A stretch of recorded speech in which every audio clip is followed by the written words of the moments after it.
Hello and welcome, I'm Tim and this is SV Paquita. And it is the start of a beautiful morning. I don't know if you can see this, let me try to zoom in. There's a fisherman over here pulling in his nets. Not the sailboat, the one in the fishing boat behind him. Anyway, very cool. Anyway, it's your old pal Tim. I been up for a while. I seem to be the one that wakes up early. Old habits hard to break, I guess. Anyway, I'm really excited.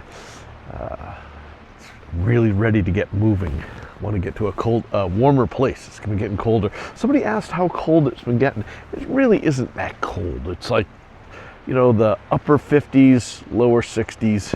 But this whole plan was to go sailing in some place that was very hot. I look forward to sweating again.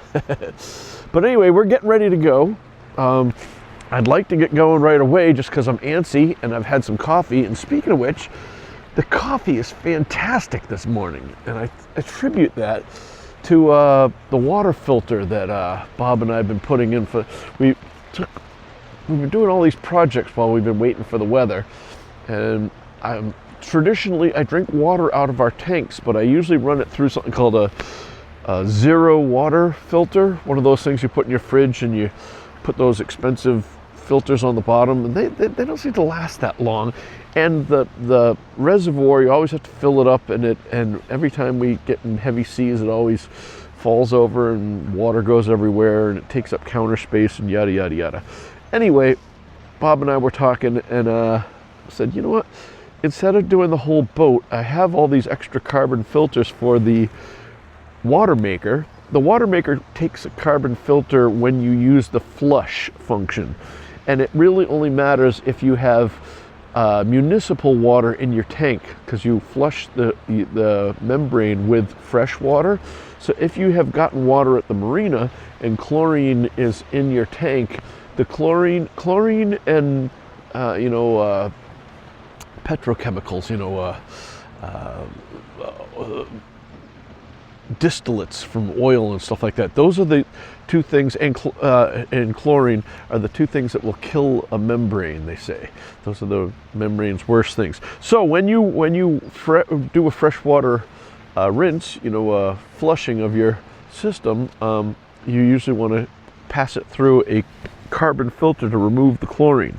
The good news for us is that we haven't, since we've got the water maker working, if you remember, I've got the water maker for about a year now, and it took me a good 3 or 4 or 5 months before I got it figured out and working, and now it's been working, knock on wood, it's been working phenomenally. I mean, it's just been a joy making water with it. And it's so nice when you're making water, you could take a long shower guilt-free. But anyway, so since we got the water maker working and we have all these extra carbon filters for the water maker when we need them, I said, why don't we just put an inline filter in between the tank? But the problem with that is that you'd be filtering all your water, and I don't really know that we need to filter water that is going to flush the toilets or take showers or go in the hot water heater and that sort of stuff. So we have a manifold by the water system. There's a cold water manifold and a hot water manifold. And so Bob and I came up with the idea that we would get one of these 2.5 by 10 inch water filters housing. That's a standard in the industry. It's the one everyone uses. You might even have it in your house. Anyway, we put one of those and we put it from the line coming off the manifold going straight to the kitchen sink. So the kitchen sink would have filtered water all the time. And we put it in, and in order to do that, we had to put in an extra new piece of hose, pipe. I guess it's not pipe, it's really flexible hose. And it was interesting, we went to the local chandlery and they gave us some clear vinyl hose and we put it on there, and it just blew up like a balloon under the pressure. So we luckily, digging in the lazarette, I did have some reinforced hose. It's the hose with like the weave string through it. And we put that on, and the new, throw the little fish over here. I'm sure you can't see them off the reflection, but they must see me up here thinking that something's going to happen. I'm going to throw them some food. But anyway, yeah, so once we got it all set, it took a little, and we also, since we took the opportunity when we isolated that line to do about a half hour, maybe it was 45 minutes of a chlorinated rinse. So any microbial growth in the freshwater hose between the manifold and the sink, we'd be able to sterilize and kill. Well, when we did that, I think it knocked off. Look at that guy flying along there. That's pretty cool. When we did that, it must have knocked off or killed a whole bunch of stuff, because when we put everything back together, we got a bunch of brown, nasty water that came out of there. I think the filter needs to be kind of activated, the activated charcoal, it has to. So for a while it was weird, and it tasted like you were drinking out of a garden hose, and we attributed that to the brand new hose section that we put in. Anyway, as we've been going along, the water cleared up instantly, like 5 minutes after we got everything installed. But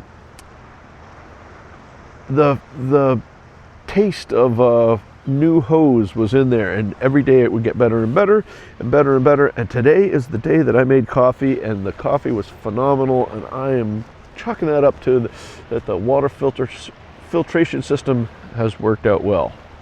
Now, while I'm up here, I wanted to show you something here. Here's our windlass. All this is just mud over here. But if you remember, I've replaced the right angle drive twice at $1,000 a piece because I didn't realize where the problem was, and it turns out that underneath here, right about here, there's a hole that you put a sensor in, so you can count how many revolutions it is, so you know how much chain goes out, and that's an option that you can do. Anyway, they had a little plug in the hole, and the plug had been leaking, so I plugged that up when I put the new right angle drive in, and hopefully, knock on wood, it's working well. But as the chain comes up here, it comes up and water forms in here, and it has a cut. See that little cut in the side right there? But it's on the side. This is the lowest point, so the water sits here, and that's where the hole is. When I was talking about this before, one of you guys said you should put a little hole over here. So I told Bob, when Bob and I were working up here, I said, Bob, I brought out the grinder, and I said, let's grind a little slit right here so that the water will drip out. And he goes, let's not do that. Let's drill a hole, and that way, I said, okay. Well, he drilled a little pilot hole. I don't know if you can see it. And luckily he did that, because it turns out where he drilled is hollow. So we don't want to do that. So I think we're going to keep it like that for now. And hopefully my caulking, or keeping that from being, sealing it up, hopefully that will keep the right angle drive working longer than I had in the past. I've got my saltwater washdown over here. You can see we put a new snubber out, and I've put the snubber at a smaller diameter so that it will stretch. And we're all excited about that. That seems to be working well, and we actually had a couple places where it was really put to the test as far as bouncing on it, and it's done well. And remember, even if that snubber breaks, it's supposed to give. That's the idea, is that it's a shock absorber, but even if it breaks, it's still connected to the, it's not like the boat's going to sail off. But anyway, I'm just kind of looking over everything. You can see we still have our preventer out. We do this so that the boom doesn't go squeak, squeak, squeak, squeak, squeak as the boat rolls. It also holds it reduces the odds of shadow on the boom when we're trying to charge the batteries from on the solar panels while we're underway.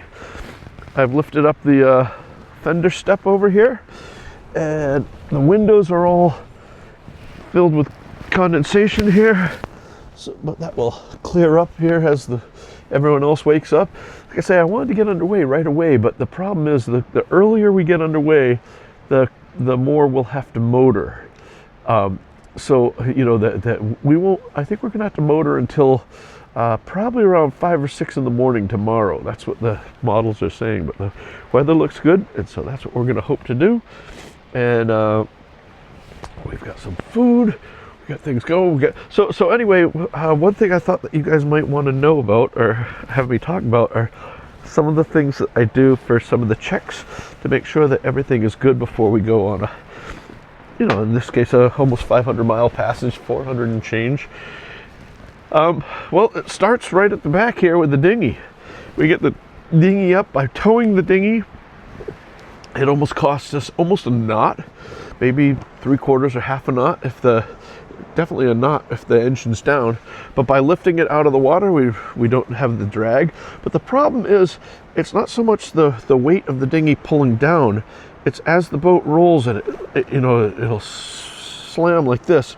The dinghy will slide back and forth, and just a little bit of movement on places like this and up there, you start chafing into, it's a hypalon dinghy, so it's very, very strong, but it's supposed to, I think the hypalon is guaranteed for normal wear. This is not, I don't think they consider this normal wear, but it's guaranteed for 10 years. So 10 years in the sun, not from chafe. So I put that fender there to keep it from chafing on the bar. We put this fender over here, and then I've got something that keeps it from rolling that way, something that keeps it from rolling this way, and then this one that pulls it in. So we make sure that this thing doesn't move. That's one thing that we do. We do a fluids check so that when Bob gets up, he'll check the oil, he'll check the coolant levels, make sure everything's cool. And it's not just that he's checking that. Obviously everything's going to be all right. We have oil pressure and water temperature instrumentation here that will tell us there's a problem. But by having him look at that now, later on when he looks at it again, he can notice, oh, you know what, that wasn't like that. I looked at that 6 hours ago and it was different. So he's going to do a fluids check. I've checked the fuel. We got fuel a while ago in Malta, and quite frankly, I wish we could get it again because Malta was very inexpensive, and I think we won't see those great prices until we get back to probably Gibraltar. But anyway, but we have, I think we have a little bit more than 3/4 of a tank, and so if we run for 24 hours, that should be about 20 to 25 gallons of fuel, and of course the tank is 165 gallons, so we should have plenty of fuel. We've made water, we're all set for that. I just checked the rig. We're going to make sure that's all good. We make sure that everything on the sides are all tied down, the fenders are up, the foredeck is clean. When I say clean, I mean that the fenders and the lines that are tied there, they're tied there because once we get underway, once the wind starts blowing, we don't want to go forward. We want to stay in the protection of the cockpit. And then I've got my route in. I've checked my weather. Everything looks good, and so hopefully we'll get going soon. And I was thinking that I'm going to try to get this up to you, and then when we take off, we might have an hour or two that we'll see how it goes, but I'm hoping that I can get you another video before Friday when we get into Mallorca.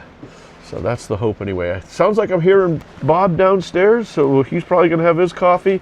And once he gets his coffee into him, I'm sure that he, like me, will not be able to stick around and wait. We're chomping our bit. We want to get going.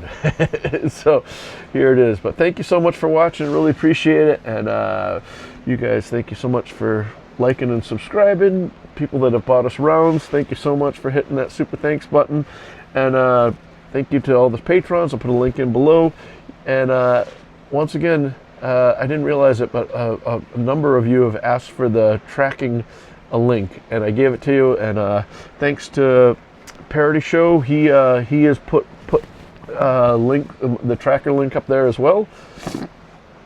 And ooh, sun's starting to feel good. Maybe I can take off my hat now, my hood. But anyway, thank you so much, and hopefully all is well, and I'll get a report back to you. Or maybe even a short video when we're underway. If I turn on the data, I'll try to do a short video before I turn on the data and get that up to you, just to let you know how things are going. But that's it. Take care, be safe, and as always, I'll see you on the one.